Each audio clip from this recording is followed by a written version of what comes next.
Every bill you pay on time, without question, is a price you negotiated against yourself. That monthly number on your lease, your internet plan, your insurance premium, somebody decided it, and you accepted it. The strange part is, most of those numbers were set with the expectation that a certain percentage of people would push back. You're subsidizing the people who do. By the end of this, you'll see everyday expenses the way the company's setting them do, and that shift alone is worth more than any budgeting app. Start with rent. The number your landlord quoted wasn't pulled from some objective formula. It was pulled from a range, the highest number they thought someone would agree to without walking away. That range has a floor. Your job is to find it, and the gap between what you're paying and that floor is often hundreds of dollars a month, thousands a year. Exposed just by asking one question most tenants never ask: is there any flexibility on the rate? A property manager in Austin shared something that reframes this entirely. She said roughly a third of tenants who asked for a lower rent at renewal got some kind of reduction, a lower monthly rate, a free month, waived fees. The other 2/3 were told no, but they kept their apartment at the same price. Nobody was penalized for asking. The worst outcome was the status quo. So why don't more people ask? Because negotiation feels confrontational. It feels like you're being difficult, ungrateful, or cheap. That emotional friction is the landlord's best friend. Your discomfort is doing their negotiating for them. Every month you pay the listed price without a conversation, you're paying a silence tax. And silence compounds. Think about what happens when your lease renewal arrives. Most people glance at the new number, wince, and sign. The ones who write a brief polite email, mentioning comparable units in the area, their on-time payment history, their willingness to sign a longer lease, those people enter a conversation. The landlord now has to weigh the cost of finding a new tenant, vacancy, cleaning, listing fees, the risk of getting someone worse. That math often favors giving you a discount.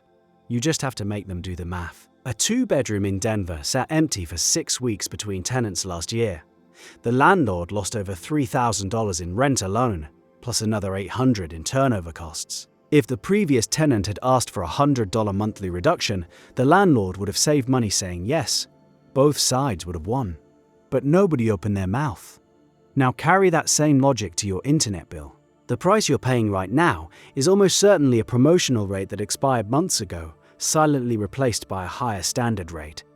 Call your provider, say you've noticed comparable plans from competitors at a lower price. Ask what they can do to keep you.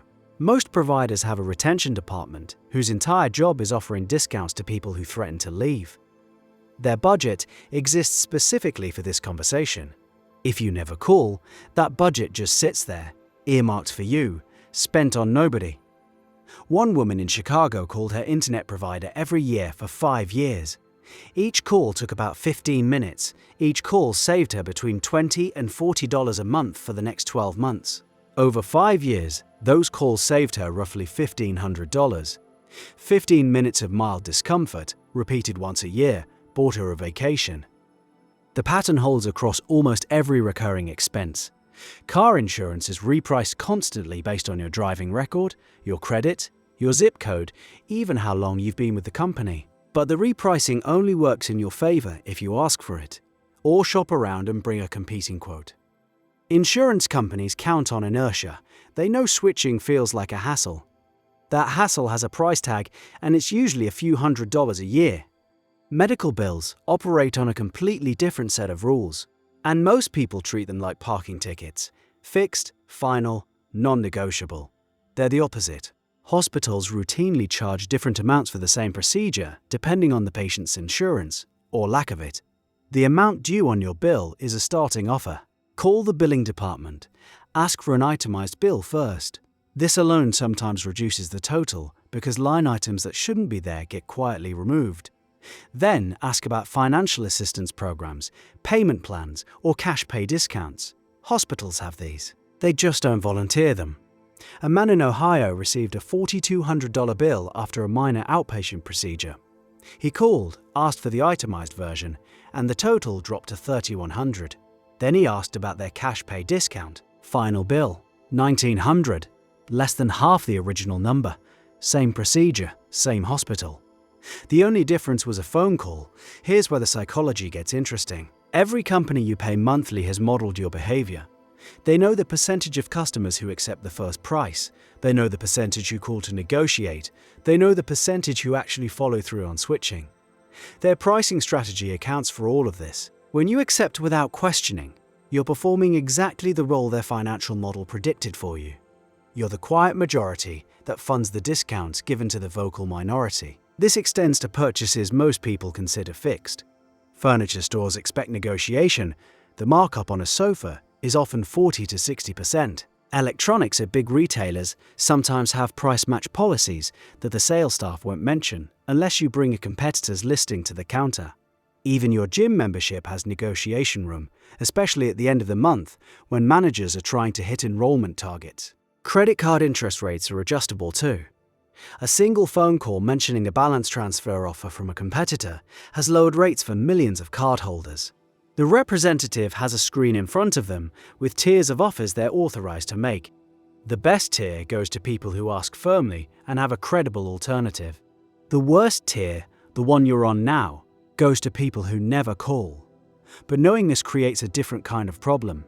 You start seeing every expense as a negotiation, and that can feel exhausting. The goal is selective pressure, applied where it counts most. Your three biggest monthly expenses, housing, transportation, insurance, probably account for 60 to 70% of your spending. Negotiate those aggressively.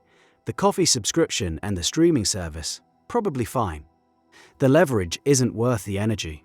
Focus your negotiation calories where a single conversation can move the needle by hundreds, and let the small stuff go. There's a deeper lesson underneath all of this, and it has nothing to do with saving money. Every time you accept a price without questioning it, you're rehearsing passivity. You're training yourself to receive terms instead of setting them. And that habit bleeds into salary negotiations, contract terms, even how you handle disagreements in your personal life. The person who can calmly say, "I'd like to discuss this number," to a landlord is the same person who can say it to a hiring manager. The muscle is identical. A friend of mine renegotiated her rent, her car insurance, and her phone plan in the same week. Total time spent, about 2 hours. Total annual savings, just over $2,800. She said something that stuck with me. She said the money was nice, but what actually changed was how she saw herself. She stopped feeling like someone who shaped the terms of her own life. 2 hours did that.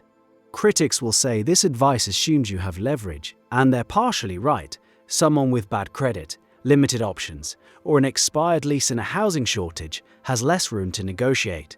The playing field genuinely tilts against certain people, and pretending otherwise would be dishonest. But even in constrained situations, asking costs nothing. The answer might be no. It often is. But the act of asking rewires something inside you. It shifts you from passenger to driver, even when the road is narrow. Your phone bill has room. Your insurance premium has room. Your rent, your medical bills, your subscription services, every single one was priced with a margin that anticipates negotiation. The margin is already built in. The only question is whether it stays in their pocket or moves to yours. That email to your landlord takes 4 minutes to write. The call to your insurance company takes 10. The itemized bill request takes 1 sentence. And every dollar you recover was always yours, parked in someone else's budget, under a line item labeled "Customers Who Never Asked." The line item has your name on it. Cross it out.